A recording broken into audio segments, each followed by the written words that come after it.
은퇴 후 제일 빨리 무너지는 건 이것입니다. 안녕하세요. 저는 지난 25년간 시니어 재무상담을 전문으로 해온 재무설계사입니다. 그동안 수천 명의 은퇴자분들을 만났고 그분들의 노후 자금 관리를 도와드렸습니다. 오늘 여러분께 정말 중요한 그리고 어쩌면 충격적일 수도 있는 이야기를 하려고 합니다. 바로 은퇴 후 제일 빠르게 경제적으로 무너지게 만드는 것에 대해서입니다. 제목을 보고 궁금하셨죠?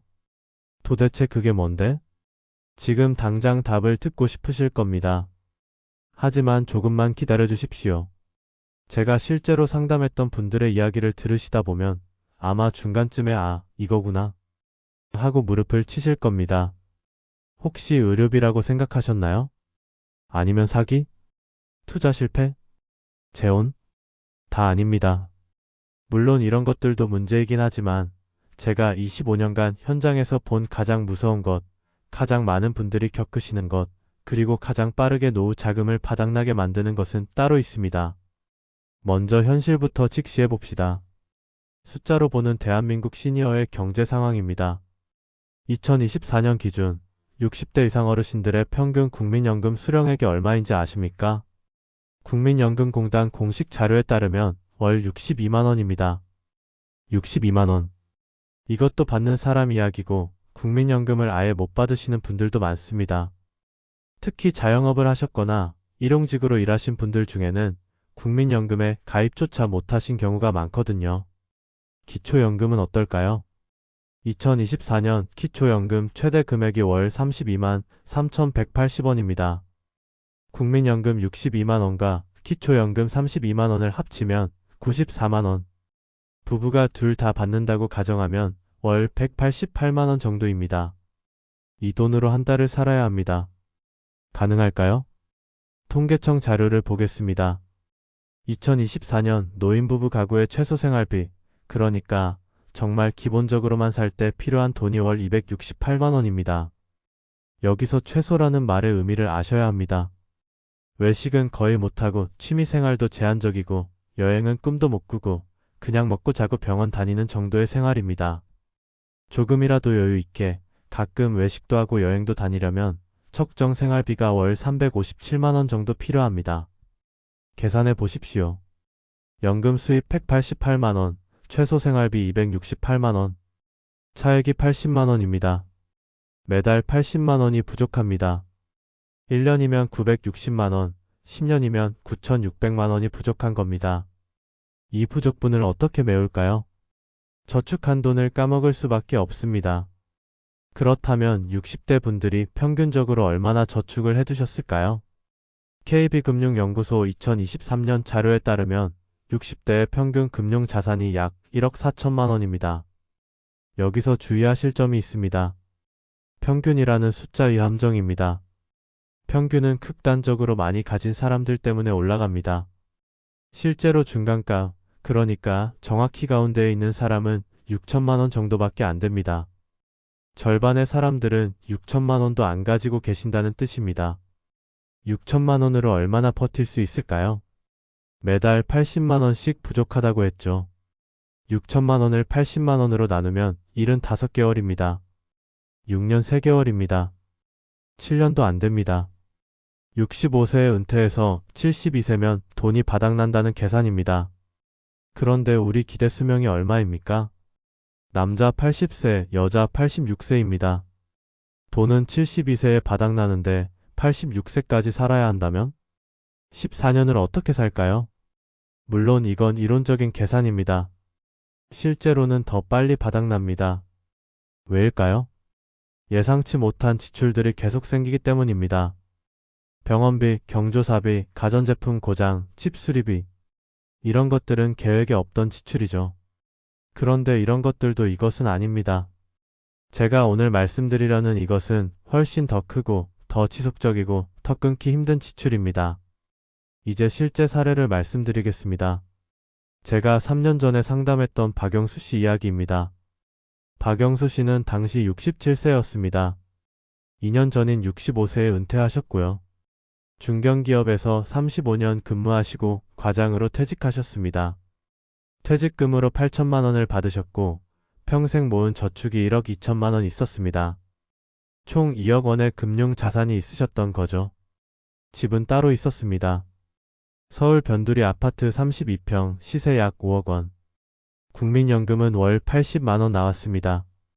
박영수 씨는 저를 찾아오셔서 이렇게 말씀하셨습니다. 선생님, 저 이 정도면 노후가 괜찮죠? 2억 원이면 부부가 20년은 살 수 있지 않습니까? 저는 계산을 해드렸습니다. 국민연금 80만 원에 매달 저축해서 100만 원씩 폿해서 쓰면 월 180만 원으로 생활하실 수 있고, 그러면 2억 원이 약 16년 정도 간다고 말씀드렸습니다. 박영수 씨는 만족하셨습니다. 16년이면 충분합니다. 제가 83세까지는 살 수 있겠네요. 그런데 1년 후 박영수 씨가 다시 저를 찾아오셨습니다. 얼굴이 많이 수척해지셨더라고요. 선생님, 큰일 났습니다. 돈이 너무 빨리 줄어요. 무슨 일이 있었냐고 여쭤봤습니다. 박영수 씨는 한숨을 쉬시며 말씀하셨습니다. 은퇴하고 6개월 후에 아들이 결혼을 한다고 했답니다. 박영수 씨는 기뻤습니다. 드디어 아들이 장가를 가는구나. 당연히 결혼 준비를 도와줘야죠. 신랑 집에서 준비해야 할 것들이 있습니다. 예물, 예단, 예식장 비용, 그리고 신혼집 마련. 요즘 신랑 집에서 신혼집을 마련하는 게 관례잖아요. 물론 전부 다 해주는 건 아니고 신부 집값 반반씩 부담하는 경우가 많지만 그래도 큰 돈입니다. 예물로 500만 원 나갔습니다. 요즘 예물이 그 정도는 해야 한답니다. 예단으로 300만 원, 예식장 비용 중신랑 측 몫이 1000만 원, 그리고 신혼집 전세금. 신부 집에서 1억을 낸다고 해서 박영수 씨도 1억을 내야 했습니다. 총 1억 1800만 원이 나간 겁니다. 박영수 씨는 2억 원 중 1억 2천만 원을 아들에게 줬습니다. 남은 돈이 8천만 원이 되었습니다. 하지만 아들 결혼인데 뭐 당연하지 싶었답니다. 그런데 6개월 후에 딸도 결혼을 한다고 했습니다. 아들에게 1억 2천을 줬는데 딸에게 안 줄 수는 없잖아요. 차별하면 안 되니까요.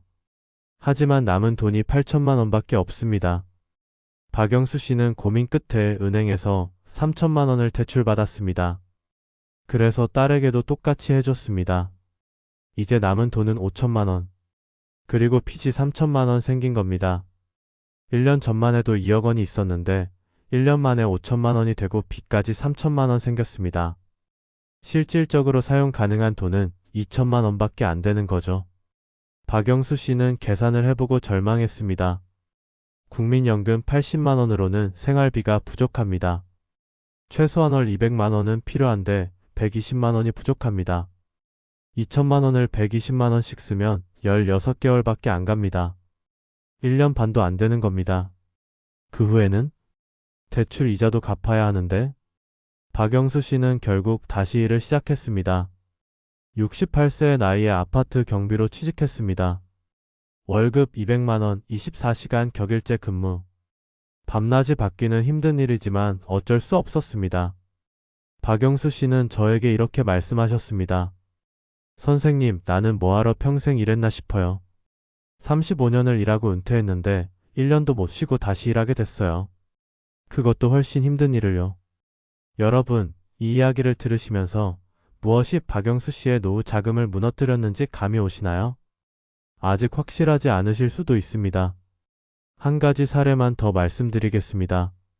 이번에는 김순자 씨 이야기입니다. 김순자 씨는 65세 여성분이셨고 남편과 함께 작은 식당을 운영하다가 60세에 가게를 정리하셨습니다. 그때 정리한 돈과 평생 모은 저축을 합쳐서 1억 5천만 원이 있었습니다. 집도 있었고요. 부부가 받는 국민연금과 기초연금을 합치면 월 120만 원 정도 되었습니다. 김순자 씨도 처음엔 안심했습니다. 이 정도면 우리 부부 검소하게 살면 20년은 거뜬하겠다 싶었답니다. 그런데 1년 후 아들이 찾아왔습니다. 엄마, 전세금 올려달래. 5천만 원 더 필요해. 아들이 살던 전셋집이 계약 만료가 되어 재계약을 하는데 집주인이 전세금을 올려달라는 겁니다. 기존 전세금이 2억이었는데 2억 5천으로 올린다고요. 아들은 5천만 원이 없으면 집을 나가야 해요. 엄마 도와주세요 라고 했습니다. 김순자 씨는 고민했습니다. 아들 가족이 집을 나가면 어디로 갈까? 손주들이 학교도 옮겨야 하고. 결국 5천만 원을 아들에게 줬습니다. 남은 돈 1억 원. 그리고 2년 후 이번에는 딸이 왔습니다. 엄마, 나도 전세금 올려야 해. 3천만 원만 도와주세요. 아들 도와주고 딸 안 도와줄 수는 없죠. 다시 3천만 원을 줬습니다. 남은 돈 7천만 원. 또 2년이 지났습니다. 아들이 또 왔습니다. 엄마, 전세금이 또 올랐어요. 이번엔 3천만 원. 김순자 씨는 이제 남은 돈이 4천만 원밖에 안 됩니다. 6년 만에 1억 5천만 원이 4천만 원이 된 겁니다. 1억 1천만 원이 자녀들에게 갔습니다. 문제는 이 돈이 돌아올 가능성이 거의 없다는 겁니다. 전세금은 자녀 명의로 들어가 있습니다. 나중에 전세 빼면 받을 수 있지 않나? 생각하시겠지만 언제 빼나요? 자녀들은 그 집에서 계속 살 겁니다. 아니면 다른 집으로 이사하면서 또 전세금이 필요할 겁니다. 사실상 돌려받기 어렵습니다. 김순자 씨는 저에게 이렇게 말씀하셨습니다. 선생님, 나는 자식들 원망 안 해요. 도와주고 싶어서 준 거니까. 근데 이제 내 노후가 불안해요. 4천만 원으로 얼마나 살 수 있겠어요? 저도 할 말이 없었습니다. 이쯤 되면 여러분도 눈치채셨을 겁니다. 제가 오늘 말씀드리려는 이것이 무엇인지. 네, 맞습니다. 바로 자녀 지원입니다. 은퇴 후 가장 빠르게, 가장 크게, 가장 무너뜨리는 것이 바로 자녀에게 주는 돈입니다. 그건 나도 알아. 당연한 거 아니야? 라고 생각하실 수 있습니다. 하지만 얼마나 심각한지, 얼마나 광범위한지는 모르실 겁니다. 숫자를 보겠습니다. 국민연금연구원이 2023년에 조사한 자료입니다.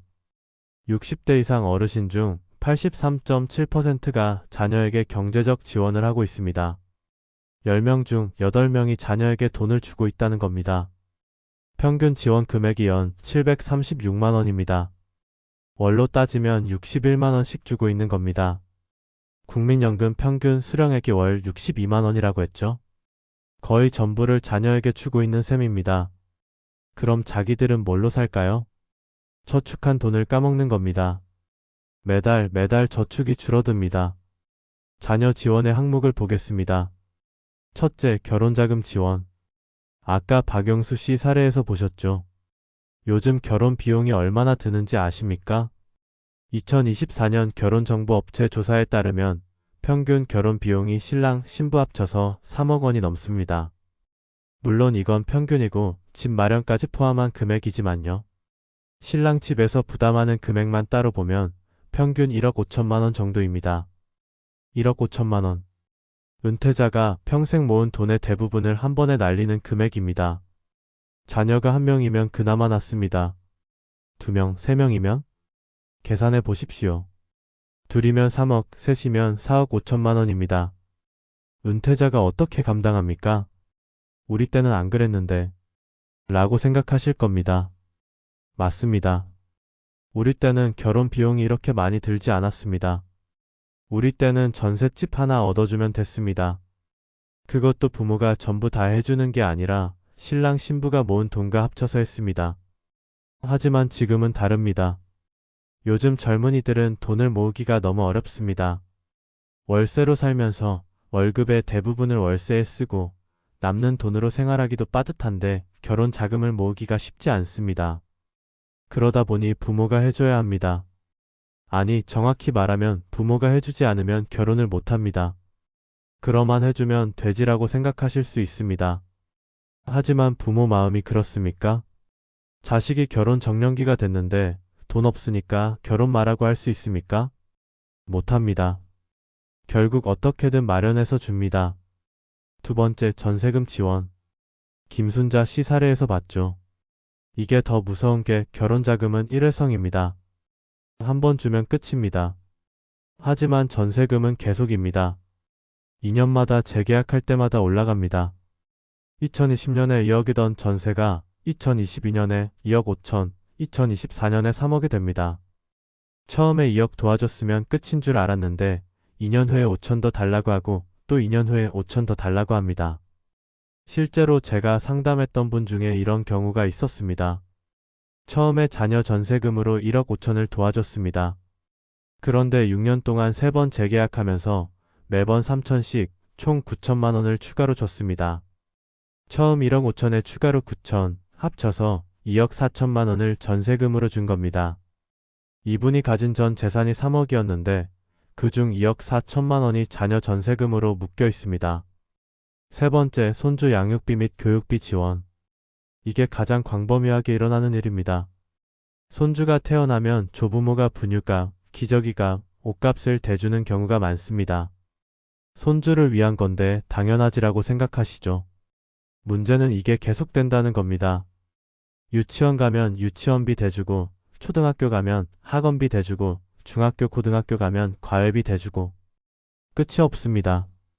실제 사례를 말씀드리겠습니다. 제가 상담했던 70세 박정자 씨는 손주가 5명입니다. 첫째 며느리가 어머니, 애들 학원비 좀 도와주세요 라고 했습니다.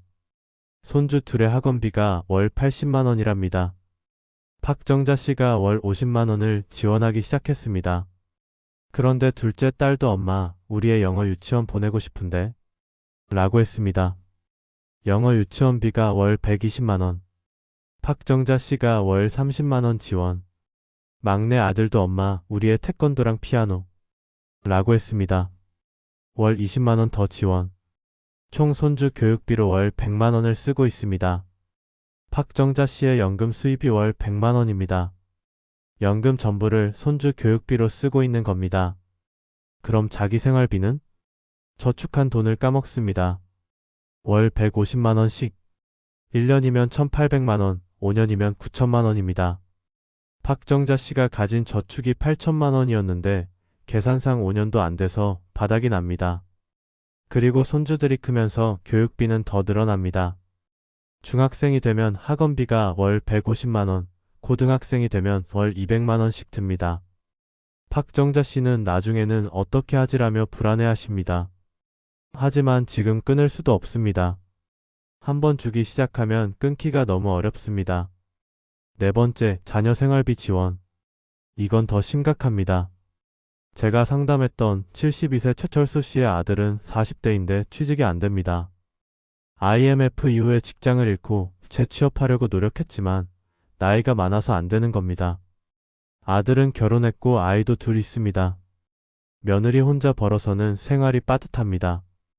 아들이 최철수 씨에게 왔습니다. 아버지 죄송한데 생활비 좀 도와주세요. 제가 취직하면 바로 갚을게요. 최철수 씨는 월 50만 원을 주기 시작했습니다. 3개월이 지나고 6개월이 지나고 1년이 지났습니다. 아들은 아직 취직을 못했습니다. 이제 월 50만 원이 당연한 것처럼 되었습니다. 2년째 최철수 씨는 총 1,200만 원을 아들에게 줬습니다. 아들은 죄송합니다. 조금만 더. 라고 합니다. 최철수 씨도 처음엔 취직하면 갚겠지라고 생각했습니다. 하지만 2년이 지난 지금 아들이 갚을 거라고 생각하지 않습니다. 그리고 최철수 씨가 이제 못 주겠다라고 말하기도 어렵습니다. 손주들이 굶을까봐, 며느리가 서운해할까봐 계속 주고 있습니다. 5번째, 자녀 사업자금 지원.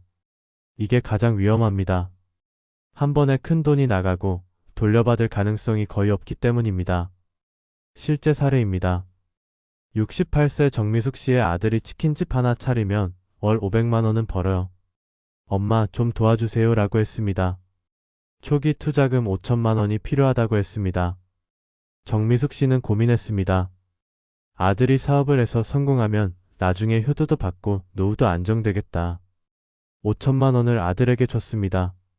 정미숙 씨가 가진 돈의 절반이었습니다. 아들은 치킨집을 차렸습니다. 처음 6개월은 괜찮았습니다. 하지만 경쟁이 치열했습니다. 주변에 치킨집이 너무 많았습니다. 매출이 떨어지기 시작했습니다.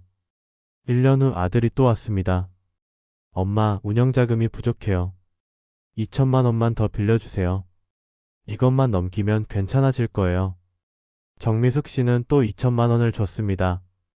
남은 돈 3천만 원. 그리고 6개월 후 아들이 가게를 접었습니다. 엄마, 미안해요.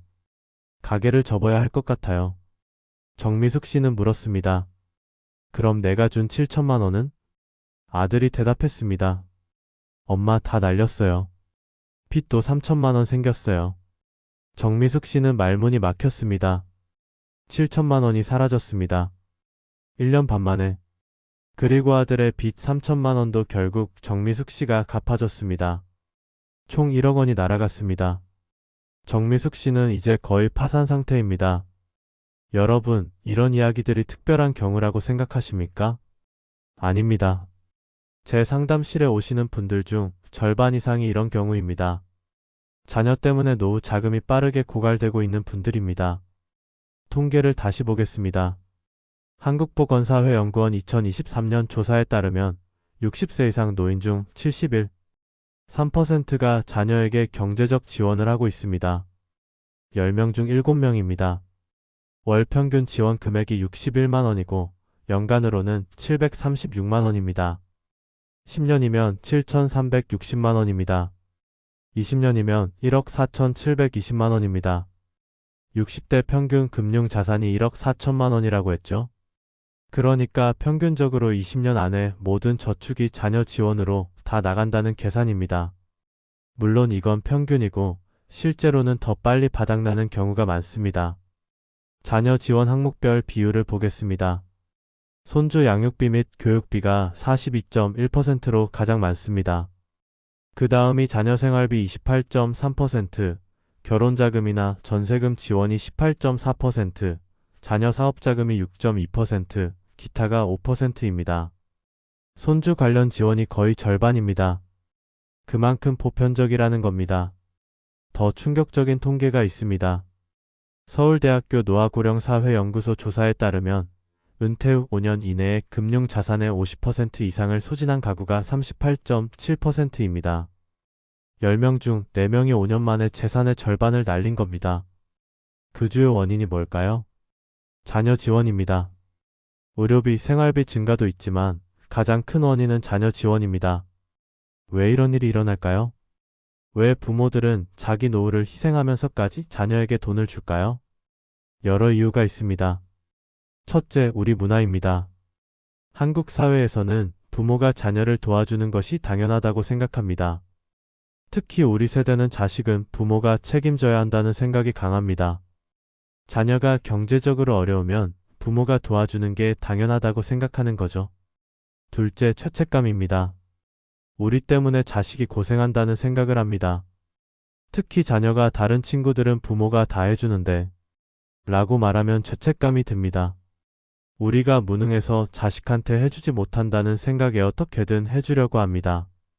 셋째, 손주 때문입니다. 자녀야 굶어도 어떻게든 살겠지만 손주는 다릅니다. 손주가 학원을 못 다니고 좋은 옷을 못 입고 다른 아이들보다 뒤처진다고 생각하면 마음이 아픕니다. 그래서 손주를 위해서라도 도와줍니다. 넷째, 거절하기 어렵습니다. 한번 주기 시작하면 끊기가 정말 어렵습니다. 이번 달은 못 주겠다라고 말하기가 쉽지 않습니다. 자녀가 섭섭해할까봐, 관계가 나빠질까봐 계속 줍니다. 다섯째, 나중에 돌려받을 거라는 기대입니다. 지금은 힘들어도 나중에 자식이 잘 되면 효도받겠지라고 생각합니다. 하지만 현실은 다릅니다. 자녀도 자기 생활이 빠듯합니다. 부모에게 받은 돈을 갚을 여력이 없습니다. 그리고 솔직히 갚아야 한다는 생각도 별로 안 합니다. 부모가 당연히 해주는 거라고 생각합니다. 여섯째, 노후 대비를 너무 낙관적으로 봅니다. 아직 돈이 좀 있으니까 괜찮아. 조금 주는 거 뭐 어때라고 생각합니다. 하지만 계산을 안 해봅니다. 지금 2억이 있어도 자녀에게 1억을 주고 나면 1억밖에 안 남습니다. 그 1억으로 20년을 살아야 하는데 가능할까요? 계산을 안 해보고 그냥 줍니다. 그럼 어떻게 해야 할까요? 자녀에게 아예 안 주는 게 답일까요? 그것도 현실적이지 않습니다. 자식이 정말 어려우면 도와주고 싶은 게 부모 마음입니다. 완전히 안 주는 건 불가능합니다. 그렇다면 어떻게 해야 할까요? 첫째, 명확한 원칙을 세워야 합니다. 나는 자녀에게 이것까지는 도와주고 이것은 안 도와준다는 기준을 미리 정해야 합니다. 예를 들어 결혼자금은 3천만 원까지만 도와준다. 전세금은 한 번만 도와준다. 생활비는 절대 지원하지 않는다 같은 원칙입니다. 둘째, 한도를 정해야 합니다. 자녀 지원으로 쓸 수 있는 돈은 전체 자산의 30%까지라고 정하는 겁니다. 2억이 있으면 6천만 원까지만 자녀에게 주고 나머지 1억 4천만 원은 절대 안 쓴다는 원칙입니다. 셋째, 정기적 지원과 일시적 지원을 구분해야 합니다. 결혼자금, 전세금 같은 일시적 지원은 어쩔 수 없이 할 수 있습니다. 하지만 매달 주는 정기적 지원은 정말 신중해야 합니다. 월 50만 원씩 10년이면 6천만 원입니다. 정기적 지원은 가급적 안 하는 게 좋습니다. 넷째, 자녀와 솔직하게 대화해야 합니다. 엄마 아빠도 노후 준비를 해야 한다. 무한정 도와줄 수 없다고 말해야 합니다. 처음엔 자녀가 섭섭해할 수 있습니다. 하지만 장기적으로는 이게 자녀를 위해서도 좋습니다. 부모에게 계속 의존하면 자녀도 자립하지 못합니다. 다섯째, 노후 자금 계산을 정확히 해야 합니다. 지금 내가 가진 돈으로 몇 년을 살 수 있는지, 자녀에게 이만큼 주면 나는 몇 년을 살 수 있는지 계산해 봐야 합니다. 계산을 해보면 생각보다 여유가 없다는 걸 알게 됩니다. 여섯째, 비상금은 절대 건드리지 말아야 합니다. 전체 자산 중 최소 30%는 절대 건드리지 않는 비상금으로 남겨둬야 합니다. 이건 병원비, 요양비, 긴급 상황을 위한 돈입니다. 자녀가 아무리 애원해도 이 돈은 절대 주면 안 됩니다. 일곱째, 대출은 절대 받지 말아야 합니다. 자녀를 도와주려고 대출을 받는 경우가 있습니다. 이건 정말 위험합니다. 은퇴 후에는 수입이 제한적인데 대출을 받으면 이자를 갚기가 너무 힘듭니다. 대출까지 받아가며 자녀를 돕는 건 자살행위입니다. 여덟째, 자녀 독립을 도와야지 의존하게 만들면 안 됩니다. 계속 돈을 주면 자녀는 부모에게 의존하게 됩니다. 힘들면 엄마 아빠한테 손 벌리면 되라고 생각합니다. 이건 자녀의 자립심을 해칩니다. 진짜 사랑은 자녀가 스스로 설 수 있게 도와주는 겁니다. 아홉째, 다른 자녀나 배우자와 상의해야 합니다. 한 자녀에게만 몰래 돈을 주다가 나중에 다른 자녀들이 알면 가족 갈등이 생깁니다. 돈을 주더라도 투명하게 공평하게 해야 합니다. 열째, 전문가와 상담해야 합니다. 재무설계사, 변호사, 세무사 같은 전문가와 상담하면 객관적인 시각을 얻을 수 있습니다. 혼자 결정하면 감정적으로 흐르기 쉽지만 전문가는 냉정하게 계산해서 조언해 줍니다. 실제로 제가 상담한 분들 중에 이런 원칙을 세우고 지키신 분이 있습니다. 70세 장영희 씨입니다. 장영희 씨는 은퇴할 때 1억 5천만 원을 가지고 계셨습니다. 자녀가 셋 있었습니다. 장영희 씨는 처음부터 원칙을 세웠습니다. 각 자녀당 결혼자금 3천만 원까지만 지원한다. 그 이상은 안 된다. 전세금, 생활비는 지원하지 않는다. 자녀들에게 미리 이야기했습니다. 엄마 아빠도 노후를 준비해야 한다. 결혼할 때 3천만 원씩은 도와줄 수 있지만 그 이상은 불가능하다. 이해해달라. 자녀들은 처음엔 섭섭해했지만 이해했습니다. 첫째가 결혼할 때 3천만 원을 줬습니다. 둘째, 셋째도 마찬가지로 3천만 원씩, 총 9천만 원을 자녀들에게 줬습니다. 남은 돈 6천만 원. 그리고 그 이후로는 절대 추가로 주지 않았습니다. 자녀들이 가끔 엄마 전세금 좀, 엄마 손주 학원비 좀, 이렇게 말했지만 장영희 씨는 단호하게 거절했습니다. 미안하지만 안 된다. 엄마 아빠도 살아야 한다. 자녀들은 처음엔 서운해했지만 점차 이해했습니다. 그리고 스스로 해결하는 방법을 찾았습니다. 장영희 씨는 지금 75세입니다. 5년 전에 은퇴했는데 아직도 6천만 원이 그대로 있습니다. 아니, 조금 더 늘었습니다. 이자와 연금으로 생활하면서 원금은 거의 안 건드렸기 때문입니다. 장영희 씨는 말합니다.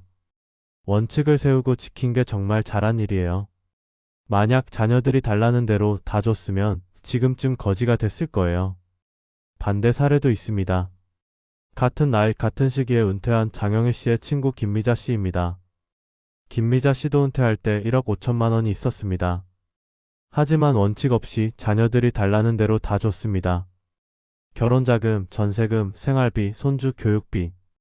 5년 만에 1억 5천만 원이 다 바닥났습니다. 김미자 씨는 지금 기초생활수급자가 되었습니다. 자녀들에게 도움을 청했지만 자녀들도 여유가 없습니다. 김미자 씨는 후회합니다. 그때 좀 더 계획적으로 했어야 했는데. 하지만 이미 늦었습니다. 두 분의 차이가 뭘까요? 원칙입니다. 장영희 씨는 원칙을 세우고 지켰고, 김미자 씨는 원칙 없이 감정적으로 돈을 줬습니다. 5년 후의 결과는 완전히 달랐습니다. 여러분은 어떤 길을 선택하시겠습니까? 자녀에게 다 주고 나중에 기초생활수급자가 될 건가요? 아니면 원칙을 세우고 여유 있는 노후를 보낼 건가요? 그래도 자식인데 라고 생각하실 수 있습니다. 맞습니다. 자식입니다. 사랑합니다. 도와주고 싶습니다. 하지만 생각해 보십시오. 내가 노후에 돈이 없어서 자녀에게 짐이 되는 것과 지금 자녀를 조금 덜 도와주는 것 중 뭐가 나을까요? 내가 돈이 없어서 병원도 못 가고 요양원도 못 가고 자녀한테 손 벌리고 사는 것과 지금 자녀 전세금을 안 도와주는 것 중 뭐가 나을까요? 장기적으로 보면 지금 원칙을 지키는 게 자녀를 위해서도 좋습니다. 통계를 하나 더 보겠습니다. 한국노인인력개발원 조사에 따르면 70세 이상 노인 중 28.3%가 경제적 이유로 일을 하고 있습니다. 10명 중 3명이 70이 넘어서도 돈을 벌기 위해 일합니다. 왜일까요? 노후 자금이 부족하기 때문입니다. 그 주요 원인 중 하나가 자녀 지원입니다.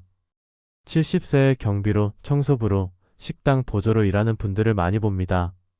젊었을 때 멀쩡한 회사에서 일했던 분들이 왜 70세에 이런 일을 할까요? 은퇴 후에 자녀에게 다 주고 자기 몫이 없어서입니다. 이분들은 항상 이렇게 말씀하십니다. 그때 좀 아껴둘 걸. 자식한테 다 주지 말걸. 하지만 후회해도 소용없습니다. 이미 돈은 나갔고 돌려받을 방법도 없습니다. 반면에 원칙을 지킨 분들은 70세에도 여유롭게 삽니다. 여행도 다니고 취미생활도 하고 친구들과 좋은 시간도 보냅니다. 자녀에게 짐도 안 되고 스스로 당당하게 삽니다. 차이가 뭘까요? 은퇴할 때 똑같이 1억 5천만 원씩 있었는데 한 사람은 70세에 일하고 한 사람은 여유롭게 삽니다. 차이는 자녀에게 돈을 어떻게 줬느냐입니다. 마지막으로 구체적인 계산을 해보겠습니다. 65세에 은퇴하고 85세까지 산다고 가정합니다. 20년입니다. 부부 최소 생활비가 월 250만 원이라고 합시다. 20년이면 6억 원이 필요합니다. 국민연금과 기초연금으로 월 180만 원 받는다고 하면 20년 동안 4억 3,200만 원을 받습니다. 차액이 1억 6,800만 원입니다. 그러니까 은퇴할 때 최소 1억 7천만 원은 있어야 20년을 버팁니다. 2억이 있다고 가정해 봅시다. 여유분이 3천만 원입니다. 이 3천만 원을 자녀에게 줄 수 있습니다. 하지만 이것도 위험합니다. 예상치 못한 의료비가 들 수 있고 물가가 오를 수도 있고 기대 수명보다 더 오래 살 수도 있습니다. 그러니까 2억이 있어도 자녀에게 줄 수 있는 돈은 거의 없습니다. 만약 3억이 있다면? 여유분이 1억 3천만 원입니다. 이 정도면 자녀 지원을 좀 할 수 있습니다. 자녀당 3천만 원씩 결혼자금을 줘도 여유가 있습니다. 하지만 3억을 가진 사람이 얼마나 될까요? 60대 평균 금융 자산이 1억 4천만 원인데 3억을 가진 사람은 상위 20% 정도밖에 안 됩니다. 대부분의 사람들은 1억 2억 사이입니다.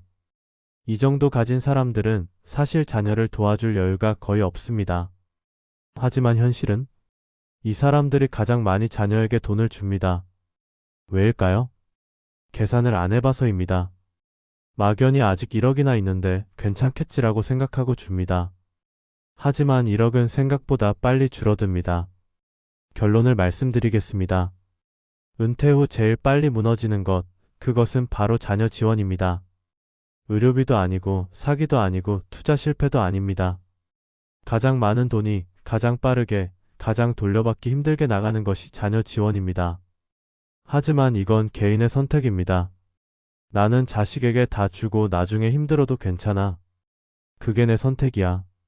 라고 하시면 할 말 없습니다. 그것도 하나의 삶의 방식입니다. 하지만 최소한 알고 선택하십시오. 지금 자녀에게 5천만 원을 주면 나는 몇 년 후에 돈이 바닥나는지 그 후에는 어떻게 살 것인지 계산해보고 선택하십시오. 모르고 주는 것과 알고 주는 것은 다릅니다. 모르고 줬다가 나중에 후회하지 마십시오. 그때 계산이라도 해볼 걸. 이런 후회하지 마시고 지금 제대로 계산해 보십시오. 마지막으로 당부드립니다. 여러분의 노후는 여러분이 책임져야 합니다. 자녀가 책임져 줄 거라고 기대하지 마십시오. 요즘 젊은 세대는 자기 생활도 빠듯합니다. 부모까지 모실 여력이 없습니다. 내가 내 노후를 준비하지 않으면 아무도 안 해줍니다. 자녀를 사랑하는 마음은 이해합니다. 도와주고 싶은 마음도 이해합니다. 하지만 한계를 정하십시오. 원칙을 세우십시오. 그게 장기적으로 나를 위해서도 자녀를 위해서도 좋습니다. 오늘 이 이야기를 들으시고 집에 가셔서 계산 한번 해보십시오. 내가 지금 가진 돈으로 몇 년을 살 수 있는지, 자녀에게 이만큼 주면 나는 언제 돈이 바닥나는지 계산해 보시면 답이 나옵니다. 긴 시간 들어주셔서 감사합니다. 여러분의 노후가 경제적으로 안정되고 행복하시길 바랍니다. 감사합니다.